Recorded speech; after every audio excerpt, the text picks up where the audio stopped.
Hello my dear students, আশা করছি সবাই ভালো আছো। আজকে দেখো আমি যে নিয়ে আলোচনা করব সেটা হলো দশম শ্রেণীর আলো। আজকে দেখো প্রথম পাঠ আমরা যে বিষয়টা নিয়ে আলোচনা করব সেটা হলো গোলীয় দর্পণে আলোর প্রতিফলন।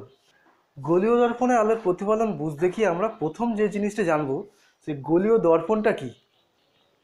গোলীয় দর্পণ কি? যখন কোনো প্রতিফলক তল যদি কোনো গোলকের অংশ হয়, প্রতিফলক তল মানে যেখান থেকে আলোর প্রতিফলন ঘটে, সেই প্রতিফলক তল যদি কোনো গোলকের একটা অংশ হয়, পুরো গোলক নয় কিন্তু সেই গোলকের একটা অংশ। যে দুটো ছবি দিয়েছি ভালো করে দেখে নাও, দুটোই দেখো গোলক, তাই না? এই গোলকের দেখো M1P M2 এটা একটা গোলকের দেখো অংশ, গোলকের একটা অংশ। একই রকমভাবে এখানেও M1P M2 এটাও একটা গোলকের অংশ। এই যে অংশটা এটা একটা প্রতিফলক হিসেবে কাজ করে। অর্থাৎ এখানে যদি আলো দেওয়া হয় তাহলে আলোটা প্রতিফলিত হবে। তাহলে এটা যেহেতু এই প্রতিফলক তল যেহেতু একটা গোলকের অংশ, তাই একে বলা হয় গোলীয় দর্পণ। গোলীয় দর্পণকে আবার দুটো ভাগে ভাগ করা হয়েছে। কিসের ভিত্তিতে সেটা দেখো। প্রথম যে ভাগটা সেটা হচ্ছে উত্তল দর্পণ আর অবতল দর্পণ, 2 নম্বর। উত্তল দর্পণ আর অবতল দর্পণ কি? যদি কোনো গোলীয় দর্পণের বাইরের দিকটা মসৃণ এবং চকচকে হয়ে প্রতিফলকের কাজ করে এবং ভেতরের দিকটা অস্বচ্ছ হয়। যেমন দেখো এই যে ছবিটা দেখো, এখানে দেখো বাইরের দিকটা হচ্ছে উজ্জ্বল এবং চকচকে প্রতিফলক, আর ভেতরের দিকটা দেখো এই যে যেগুলো দাঁড়িয়ে দাঁড়িয়ে করে দেখেছি এগুলো হচ্ছে অস্বচ্ছ। ভেতরের দিকটা অস্বচ্ছ, বাইরের দিকটা চকচকে এবং উজ্জ্বল প্রতিফলক হিসেবে কাজ করে। সুতরাং এটা হলো উত্তল দর্পণ।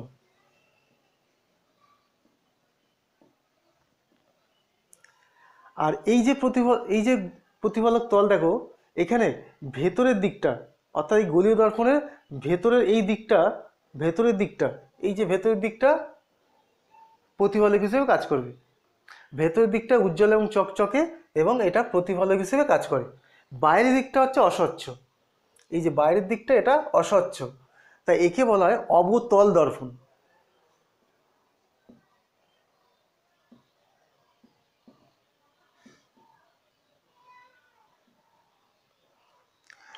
তাহলে গোলীয় দর্পণ দু রকম পেলাম, উত্তল দর্পণ এবং অবতল দর্পণ। আশা করছি বুঝতে পারলে। আরও একবার বলছি দেখো, যদি কোনো গোলীয় প্রতিফলকের ভেতরের দিকটা প্রতিফলক হিসেবে কাজ করে, বাইরের দিকটা অস্বচ্ছ হয়, তাহলে সেটা অবতল দর্পণ। আর যদি কোনো প্রতিফলক তলের বাইরের দিকটা প্রতিফলক হিসেবে কাজ করে, ভেতরের দিকটা অস্বচ্ছ হয়, তাহলে সেটা উত্তল দর্পণ। এবার এই গোলীয় তলের বিভিন্ন অংশগুলো আমাদের বুঝতে হবে। গোলীয় দর্পণে দেখো বিভিন্ন অংশ আছে, সেই অংশগুলো না বুঝলে আমাদের সমস্যা আছে। তাহলে গোলীয় দর্পণের বিভিন্ন অংশগুলো বুঝে নিই। গোলীয় দর্পণের যে বৈশিষ্ট্যসূচক রাশিগুলো রয়েছে দেখো, সেগুলো কি? প্রথম দেখো মেরু বলতে কি বোঝায়। মেরু কি? এই যে গোলীয় দর্পণটা দেখতে পাচ্ছ, উভয় ক্ষেত্রে বলছি, এই গোলীয় দর্পণের যে মধ্যবিন্দু তাকে বলা হয় মেরু।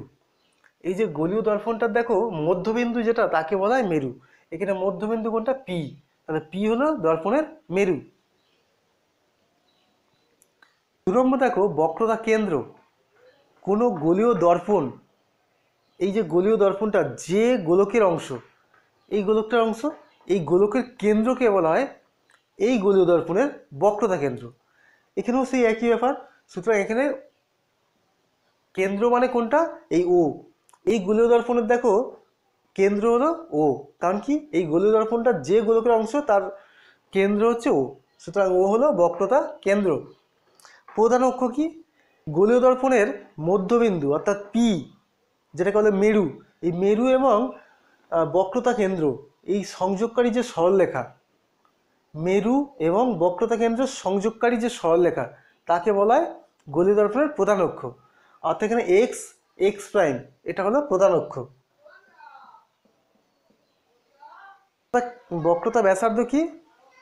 কোনো গোলীয় দর্পণের যে গোলকের অংশ সেই গোলকের ব্যাসার্ধকে বলা হয় বক্রতা ব্যাসার্ধ। এখানে বক্রতা ব্যাসার্ধ কি? ওপি। ওপিটা হলো বক্রতা ব্যাসার্ধ, কারণ এটা হলো এই গোলকের ব্যাসার্ধ হচ্ছে ওপি, সুতরাং ওপিকে বলা হয় বক্রতা ব্যাসার্ধ। এবং শেষ দেখো উন্মেষ। উন্মেষটা কি? এক গোলীয় দর্পণের প্রধান ছেদের প্রান্তবিন্দু দুটির মধ্যে যে দূরত্ব, এই যে প্রধান ছেদটা এটা M1 P M1 এটা প্রধান ছেদ, এর প্রান্তবিন্দু দুটির মধ্যে যে দূরত্ব অর্থাৎ M1 M2, এই দূরত্বটা কি M1 M2, এটাই হলো উন্মেষ। সুতরাং M1 M2 হলো উন্মেষ। এবারে আমরা গোলীয় দর্পণে আলোর প্রতিফলন কীভাবে হয় সেটা বোঝানোর চেষ্টা করছি। দেখো, গোলীয় দর্পণে আলোর প্রতিফলন বোঝার আগে তোমরা নিশ্চয়ই এর আগে ক্লাস 7-8-এ পড়েছো যে সমতল দর্পণে আলোর প্রতিফলন কেমন হয়। সমতল দর্পণ মানে যার তলটা সমান। এই যে দেখো দেখো আগে ছবিটা একবার বুঝে নাও, এটা হলো একটা সমতল দর্পণ। সেই সমতল দর্পণের উপর দেখো এই N ও N প্রাইম, এটা হচ্ছে অভিলম্ব অর্থাৎ লম্ব টানা হয়েছে। এও হচ্ছে আপতিত রশ্মি অর্থাৎ এও একটা এই অভিলম্বের সঙ্গে এই যে কোণটা করেছে সেটা হলো আপতন কোণ, তাই তো? এই অভিলম্বের সঙ্গে আই আপতন কোণে আপতিত হলো এবং এখান থেকে যখন প্রতিফলিত হবে অভিপথে প্রতিফলিত হচ্ছে এবং যে কোণ তৈরি হলো সেটা হলো প্রতিফলন কোণ আর। প্রতিফলন কোণ আর তৈরি হলো। এক্ষেত্রে দেখো যে প্রতিফলনের যে সূত্রগুলো, সেই সূত্রগুলো কি? এই আপতিত রশ্মি এও, প্রতিফলিত রশ্মি ওবি এবং এই প্রতিফলক তলের উপরে এই যে অঙ্কিত অভিলম্ব অর্থাৎ N ও N প্রাইম একই তলে থাকবে। আমি বলছি দেখো, এই যে আপতিত রশ্মি, প্রতিফলিত রশ্মি এবং আপতন বিন্দুতে প্রতিফলক তলের উপর অঙ্কিত অভিলম্ব একই সমতলে থাকবে। আর কি? দ্বিতীয় সূত্র, এই আপতন কোণ আর প্রতিফলন কোণ সমান হবে অর্থাৎ কোণ আই সমান কোণ আর হবে। এটা হচ্ছে প্রতিফলনের দ্বিতীয় সূত্র, আপতন কোণ এবং প্রতিফলন কোণ সমান হবে। ঠিক আছে? আর কি বললাম? আপতিত রশ্মি, প্রতিফলিত রশ্মি এবং অভিলম্ব একই সমতলে থাকবে অর্থাৎ কি? এটা 2 নম্বর গেল। 1 নম্বর সূত্র কি? এও ওবি N N প্রাইম একই সমতলে থাকবে।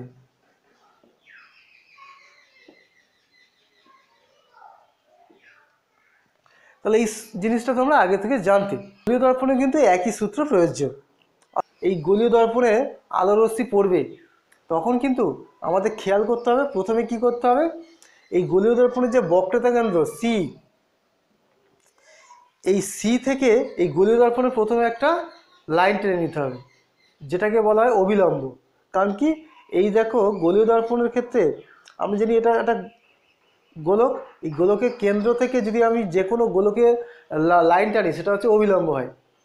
সুতরাং এখানে যখন আমরা কোনো রশ্মি পাঠাবো কোথায় প্রতিফলিত হবে, কীভাবে হবে সেটা ওই নিয়ম অনুসারে হবে, কিন্তু তার জন্য আমাকে প্রথমে অভিলম্বটা অঙ্কন করতে হবে। আমি এখানে দেখাচ্ছি, দেখো এটা অবতল দর্পণে ধরো এইভাবে কোনো সমান্তরাল রশ্মি পাঠালাম। অবতল দর্পণে এই প্রধান অক্ষের সমান্তরাল একটা রশ্মি এলো, সেটা এবার কোথায় যাবে তার জন্য আমার কি করব, প্রথমে এই বিন্দু থেকে কেন্দ্র পর্যন্ত একটা লাইন টেনে নাও যেটাকে বলা অভিলম্ব।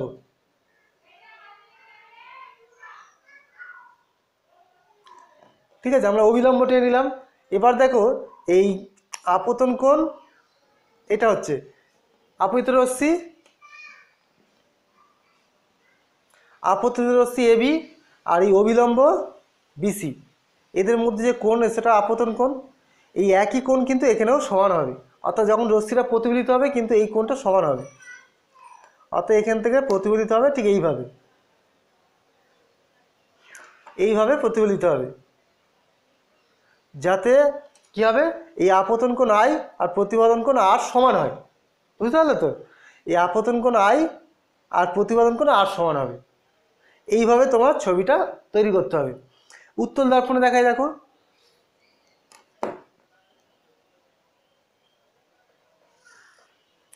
এই সমান্তরাল রশ্মি পাঠালাম।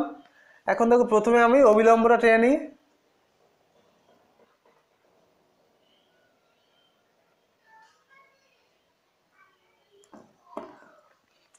অবিলম্ব টেনে নিলাম। এবার দেখো এখান থেকে প্রতিফলিত যখন হবে এটাকে যদি আমি বাড়িয়ে দিই, দেখো এই হলো অবিলম্ব, বাড়ি দিলে হচ্ছে অবিলম্ব। তাহলে এই আপতিত রশ্মি এবি, তার সঙ্গে কোণটা হচ্ছে এটা আপতন কোণ। তাহলে যখন প্রতিফলিত হবে এই একই কোণে কিন্তু এখানে প্রতিফলিত হবে। সুতরাং এখান থেকে আমরা হিসাব করে সেই মতো ছবি আঁকতে হবে যাতে কোণটা একই হয়। সুতরাং এইভাবে প্রতিফলিত হবে যাতে দেখো এই কোণটা একই হবে। বুঝতে পারলে? তাহলে এই আপতন কোণ আর প্রতিফলন কোণটা সমান হবে, সেই মতো আমাদের ছবিটা আঁকতে হবে। সুতরাং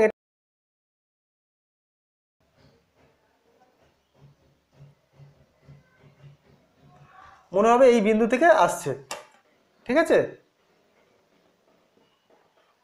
এই বিন্দু থেকে মনে হবে না আসছে। তাহলে ছবি আঁকতে গেলে তাহলে খেয়াল রাখতে হবে বিন্দুতে যে বিন্দুতে আলোরশ্মি পড়ছে সেই বিন্দু থেকে কেন্দ্র পর্যন্ত, অর্থাৎ বক্রতা কেন্দ্র পর্যন্ত একটা আমরা প্রথমে লাইন টেনে নেব, যেটা হচ্ছে অবিলম্ব। তারপরে আপতন কোণ আর প্রতিফলন কোণ, যে আপতন কোণ তৈরি হবে প্রতিফলন কোণটা ঠিক একই রকম রেখে আমরা রশ্মিটাকে বের করব। বুঝতে পারলে? তাহলে আপতন কোণের সঙ্গে প্রতিফলন কোণটা সমান রেখে রশ্মিটাকে প্রতিফলিত করতে হবে, তাহলে ছবিটা ঠিকঠাক গঠন হবে। বোঝা গেল? এবার দেখো যে বিষয়টা নিয়ে আলোচনা করব, গোলীয় দর্পণের সমান্তরাল রশ্মিগুচ্ছের প্রতিফলন এবং মুখ্য ফোকাস ও ফোকাস দূরত্ব কি ব্যাপারটা।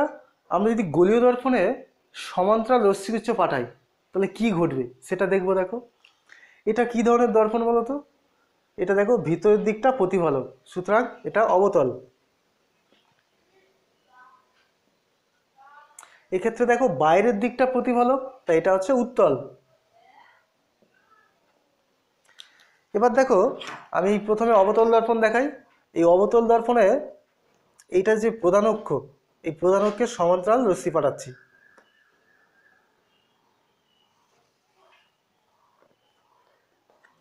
সমান্তরাল রশ্মি পাঠালাম, নিচ থেকেও একটা দেখো পাঠাচ্ছি।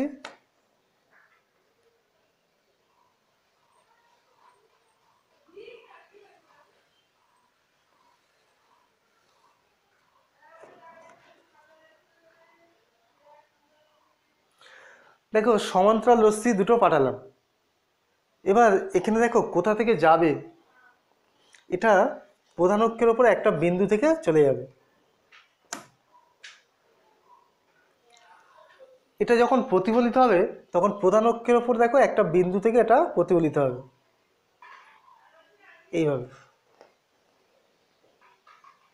এদিক থেকে নিচ থেকেও যখন প্রতিফলিত হবে তখনও প্রধান অক্ষের ওপর একটি বিন্দুতে মিলিত হবে।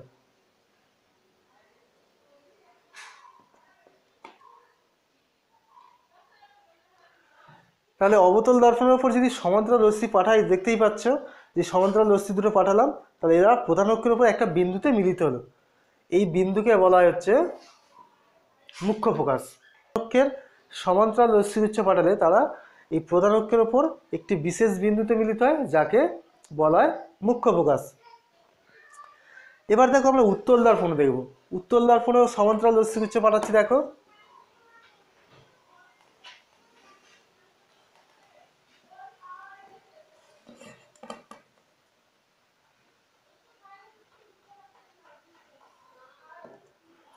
দুটো সমান্তরাল রশ্মি পাঠালাম উত্তল দর্পণে।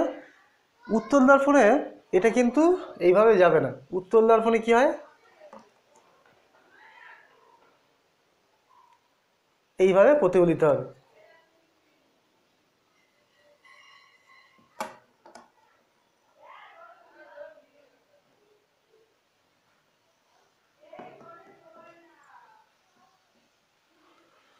অর্থাৎ উত্তল দর্পণে পাঠালে তারা হচ্ছে কিন্তু আবার ফিরে আসবে, ঠিক আছে? এবং সেই দিকে ফিরে আসার ফলে তারা কিন্তু দেখো পরস্পর থেকে অপসারী হয়ে যাচ্ছে। এই রশ্মি দুটো পরস্পর থেকে অপসারী, ফলে এরা কিন্তু কোনো জায়গায় মিলিত হবে না। এটা এদিকে যাচ্ছে, এটা এদিকে যাচ্ছে, তাহলে মিলিত হবে না। এটাকে যদি পিছন দিকে বাড়িয়ে দিই তাহলে একটা বিন্দু থেকেও মিলিত হবে। আমি পিছন দিকে বাড়িয়ে দিচ্ছি, দেখো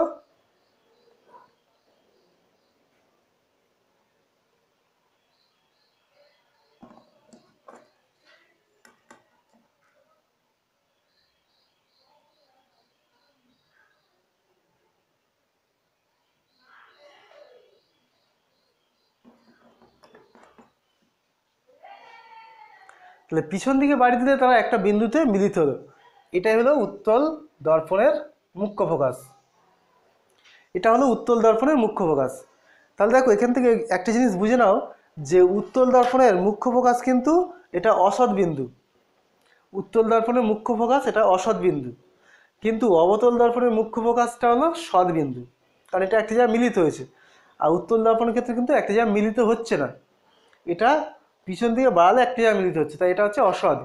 এবার দেখো ফোকাস দূরত্ব তাহলে কোনটা হবে? এই যে মেরু